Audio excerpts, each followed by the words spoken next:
What's up, everybody? Welcome to Heresy Financial. My name is Joe Brown, and this video we're doing a little bit different than normal with the setup here because we're going to do a little bit of a picture-in-picture here. Today we're looking at option Greeks. So the Greeks are helpful in determining what the price of the option will do depending on what the price of the underlying does, the stock that the option is on, the shares that the options are on. And so today we're going to run over a couple of my favorites. We're going to look at Delta, Theta, and Gamma. Let's dive in. All right, so as you can see here, we are looking at an option chain for SPY. That is an ETF that tracks the S&P 500, and these are for September 30th of this year. These are the quarterlies, and so we can see here, the particular program I'm using right now is called Street Smart Edge. It's by Charles Schwab. It's a free program if you have a trading account with them. Every brokerage account out there, they have trading programs like this. So just play around with a couple of them, choose your favorite. The actual program's not the biggest deal in the world. You can see here on this one, the strikes go in reverse order. So the higher up I am here, the lower the strike price, and then vice versa. As I scroll down to here, you can see the strike price goes up. So, and then we're looking at just a chain of calls here. Now I've got my column set up where we've got the date, the strike, and then this is the last trade. Today is July 2nd. And so if you're watching this, after anytime after today, obviously the prices and the Greeks are going to change on these because as the price moves, all the numbers are going to change. So I use this as an example, but they're not going to stay here forever. The market's closed today though, so they won't be changing during the video. So my columns here, and then we just have the last trade here, which they traded at today. And we've got Delta, Theta, Gamma, and then we're not going to look at any of the other things that I have there on the right. So we're just looking at those three today. Now, just in case you're not aware, I really do like options a lot just because of the control that they give you with investing. So whether you want to, protect a stock position that you have, whether you want to bring in some income on it, if you want to speculate on either a move up or down with limited downside on your position, or maybe you want to speculate on the price not moving, a lack of volatility. There's a lot of flexibility that you have with both buying and selling calls and puts, and then pairing those together into multi-leg trades. And so the Greeks can be extremely helpful in determining what your option that you're looking at will do depending on a price movement. So a lot of times you'll be looking at something like SPY and you'll say, hey, for our purposes today, maybe we're saying we think that by September, SPY will be up to, let's say, 340. So if you're trying to figure out which one of these strikes is going to give you the most bang for your buck, that's going to be hard to do just off of looking at the price of the contracts alone. And so using the Greeks can help you out with that. So the first one that we're going to look at here is Delta. Now that's this column here, and the Delta is best explained as the move of the option price per dollar move in the underlying. So in this case, the underlying is SPY. You can have a option on any common stocks or the actual indexes. So the underlying is whatever the option contract is on. So this particular contract here is the one that's at the money. SPY closed today at 312.23. So the 313 call is at the money. You can see the delta on this is 50 cents. So if SPY itself moves up $1 per share from 312 to 313, 313 to 314, the option price, this option price will move up by 50 cents. So you're getting a pretty good bang for your buck there, right? Because instead of spending $300 per share, you're getting this contract at $14. And so you're getting, 50 cents of every dollar movement, but you're only putting up $14 for the contract instead of $300 for the actual shares. So you got quite a bit of leverage there, and so that gives you an idea. If you say, okay, well, if SPY moves up, $10, then this option price should move from $14 to $19, right? So it's just whatever, 50 cents for every dollar move in the underlying. Now, what you'll notice is as we get deeper in the money, these calls that are lower strike price, those are in the money because they're calls. Puts that are lower strike price are going to be out of the money. And so these are calls. The deeper in the money we go, you'll see the delta increases. So when we get all the way up here, or down here I should say, and we see, let's say this one, the 230 call, that's, $90, $85 in the money. It's very, very deep in the money here.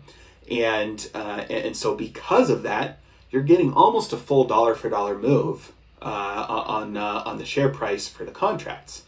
And 90 cents for every dollar that SPY moves, this contract moves 90 cents.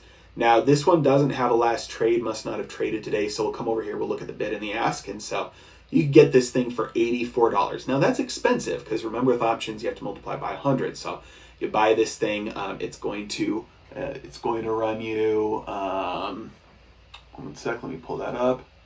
It's going to cost you $8,500 roughly just for one contract. But that's a heck of a lot less than putting up all the money for 100 shares of the actual stock. But you're still getting almost the full year, you're getting 90 cents.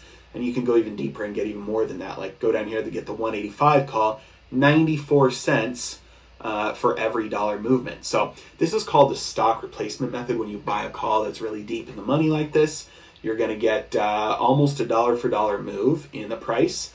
But your actual contract is going to cost you a lot less than what the shares cost. And the risk on something like that is a lot less than the risk on something that's at the money, because the odds that it expires out of the money is a lot less, because SPY would have to drop a lot more. For if you bought the 310 call, SPY only has to drop $3 in that time for you to close out of the money, versus something like the 200, it's got to drop $110, $112.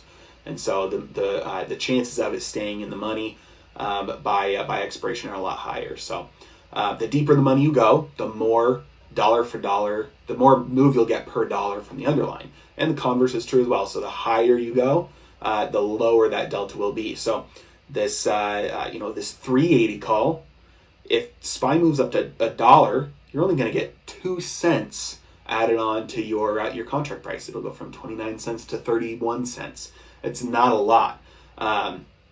And so you need a big move in the underlying for your way out of the money strikes to have any big movement associated with them. So that's delta. How much does my price of my option change for every dollar that the underlying changes? It goes for or against you. That's plus or minus. And so it works both ways there. Now, the next thing that we're going to look at is the third column here. It's gamma, because it directly relates to delta. Now, this is going to seem pretty confusing here if this is your first introduction into the Greeks, but the gamma is the amount that your delta moves for every dollar move in the underlying. I'll say it again. The gamma is the amount that the delta moves for every dollar move in the underlying. So let's look at the 380, since that's the one we were just on. It's got a really low delta, right? Well, if SPY skyrockets over the next month and SPY hits 380 within 1 month, this delta is not going to stay at 2 cents the entire time. That delta is going to be rising itself as SPY is rising. So how do you measure that? You measure that with gamma. Gamma tells you how much will the delta change for every dollar change in SPY. And so think of it like speed versus acceleration. Delta is your speed. It's how fast are you going. Gamma is your acceleration. It's how quickly is your speed itself changing. So you're going from, you go from 0 to 60 in 3 seconds, but you go from 60 to 120 in 4 seconds. Your acceleration itself is slowing down. Even though your speed is increasing, you've got worse acceleration. And so That's the gamma. Gamma is the change of delta for every dollar move. Delta is the change of price in the contract for every dollar move. So you can see here at this 380, the gamma, it's pretty low, right? And as we get closer and closer to the money, that gamma increases right here, all the way up until it's about 1 cent here at the money.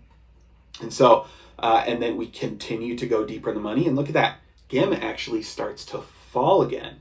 So the option strikes with the highest acceleration, the highest gamma, are going to be the strikes nearest to the money. And this kind of makes sense intuitively, right? Because that's where you've got the most chance of movement is around where the current price is, right? So there's a higher chance, because it's already at 313, there's a higher chance it's moving around 313 than there is of it moving around 200 or 400, right? So your gamma, your acceleration, is going to be the most extreme there. So look at this in practice. The at the money call, the 313 call has a gamma of 1 cent. So that means, and it's got a delta of 50 cents. So that means if the last trade for this 313 call was $14 basically. In one day, let's say it moves up, SPY moves up by $1, goes from 312.23, which is what it closed today at, to 313.23. Moved up by $1, so this 313 call will no longer be worth $14.02. It'll get 50 cents added to it. So that would make this contract then worth $14.52.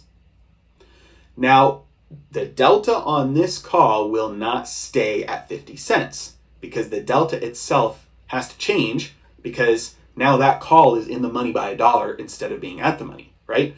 And so the gamma tells you how much that delta will change by. So 1 cent, now your delta is going to be at 51 cents here. So that means the next time you get a dollar move, instead of adding 50 cents from $14.50 to $15, you're going to add 51 cents. And so you can now see here the power in this. That gamma shows the acceleration. The delta shows the speed. It's moving by 50 cents. But as that gamma has the effect on that delta, it's going to change. And so you can see that delta increases as you get further in the money. That's a result of that gamma being added to the delta every time it gets a dollar further in the money. The same is true when you head out of the money. That delta is going to drop, and one of the results of that is because that gamma is not as strong there. So your acceleration, the pace at which your speed can change, is greatest at the money, and that acceleration itself will slow down whether you go in the money or out of the money. The delta will continue to increase the further in the money you go.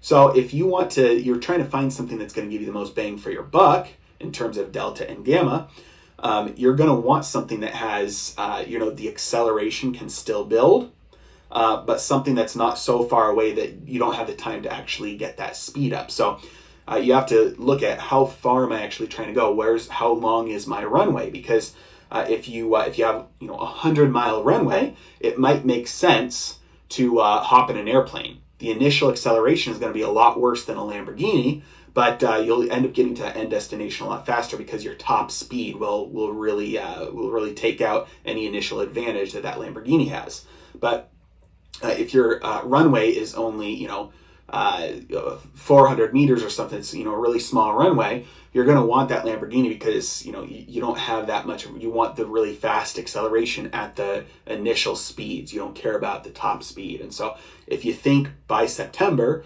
SPY is going to top out at 340, you're not going to really want to go buy a 368 call, because you're not going to have enough runway there. SPY's never going to get up to that price to make the price of those options skyrocket for you in terms of price. You're going to get a lot more bang for your buck with something that's lower than where you think it's going to end.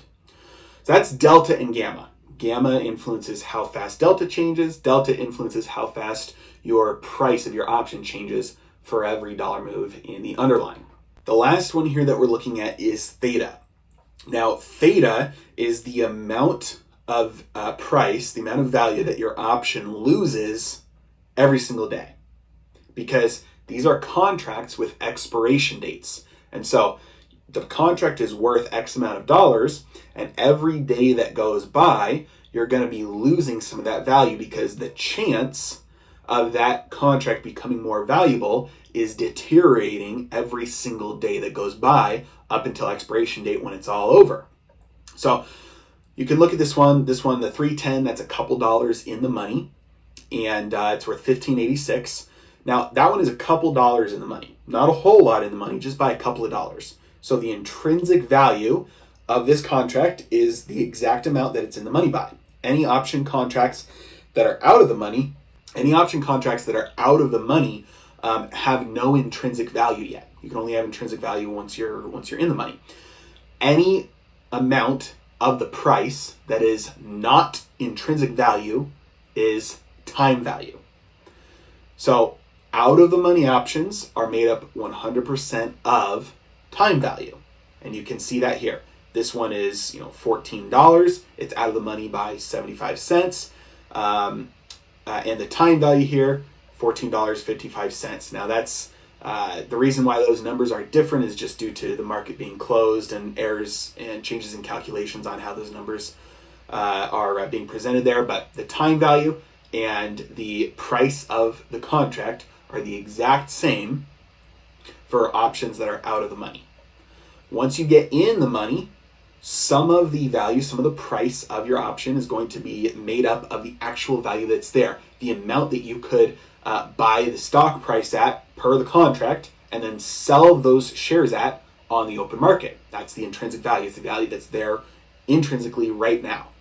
And so the time value associated with the contracts is going to decrease whether you go in the money or whether you go out of the money. Now, why is the time value greatest at the money? Well, because when you're buying an option that's super deep in the money, the most of that value, more and more of that value is going to be taken up by intrinsic value as you get further into the money. Conversely, as you go further out of the money, the chances that those options go in the money by expiration gets less and less and less the further you get away from the money. And so that's the actual price per contract goes down, but the price per contract is all time value. So therefore the time value is going down just like that's all the price is just time value. So why are we going on so long about time value? Because theta is the amount of time value that bleeds out of your contract every single day. So theta has the exact same distribution of amount as time value does. It's going to be greatest at or near the money. These are a little bit skewed just due to market conditions. But in general, the closer you are to the money, the higher that theta is going to be. The faster that time value will bleed away from you. The deeper into the money you go, the slower your time value is going to bleed away from you. And then the further you go out of the money, again, the slower that time value is going to bleed away from you. The greatest theta, time decay, time value that's bleeding out of the price of your option is going to be greatest right around the money. It's not always going to be exact, but it's going to be pretty close to there on average most of the time. So what does that mean when you're picking options? Well, that means if you're sitting on something and you think it is going to take a long time for that move to happen. Let's say I believe by September 30th, SPY will hit 370, but I don't think it's going to do that until the very last week. Well, I don't necessarily want to buy the 313 call because it's bleeding almost 8 cents every single day that I hold it versus something like the 360 is only bleeding less than 2 cents every day that I hold it. So you have to look at both the magnitude of what you expect the move to be, and delta and gamma will help you choose a contract based on what you think the magnitude of the move will be. Theta will help you choose which strike to choose based on how long you think it'll take that move to actually happen. And so when you're buying options, you generally want to make sure that your value doesn't bleed out very quickly. You're going to have some time decay, but you want to make sure you minimize that as much as possible. So similarly, these really deep in the money ones, these ones barely lose their 4 cents, 5 cents every single day versus double that when you get to the contracts that are at the money. Now, if you're an option seller, you've sold a covered call, you're selling a spread, time value, or theta, time decay, is your best friend because you've sold it. And so to close it, you either are going to want to let it expire worthless, or you're going to want to buy it to close, and so you want to pay less for it than you sold it for when you close the position. And so every day that value drips away just from the time decay, just from that time value just ticking away, that is money in your pocket. So even if there's no movement in the stock as a seller, you can still profit because just the time value bleeding away. So as a seller, then you're looking for the opposite of what the buyer's looking for. You're looking for the most expensive ones that are going to lose their value the fastest. So altogether then, delta, theta, gamma, in my opinion, they're the 3 most useful Greeks. And there are others. There's Vega, there's Rho, and you can look at implied volatility as well. And so there's others. And I think those are the most basic and the most useful in terms of helping you choose which contracts are going to give you the most bang for your buck, whether you're a buyer or a seller, depending on how fast you think the underlying will move and how much you think the underlying will move by. So just to recap, delta is how much the price will change for every dollar change in the underlying. Gamma is how much the delta will change for every dollar change in the underlying. And theta is how much time value is bleeding away from that contract every day. So hope this helps. Let me know in the comments section below if you like videos like this. I know it's a little bit different than the format that I normally do here, but I've had some friends asking me about this recently, just trying to play the market and not wanting to wanting to make sure you're choosing the best contracts that give you the best bang for your buck here. So let me know if you like when I do videos like this that are a little bit different than normal. And let me know if you are fairly experienced with options, what your favorite Greeks are, if you like these, if you disagree with my opinion that these are the most useful here. So let me know. And then if none of this made sense, if this all went over your head, not to worry, I have an options course. Take it. I've linked it in the description of every one of my videos. And it's meant for somebody who understands the stock market, who has experience trading stocks or investing, but has never touched options before. So I don't go over the Greeks at all in that course. It's getting you from understanding stocks to understanding the most basic and the most common option strategies, getting you the foundation laid there. So if all this went over your head, go take that course and then come back and watch this video. And this video will be a lot more helpful to you once you have that foundation led. So thank you for watching. If you enjoyed the video, hit that like button. I really appreciate you guys. Have a good day.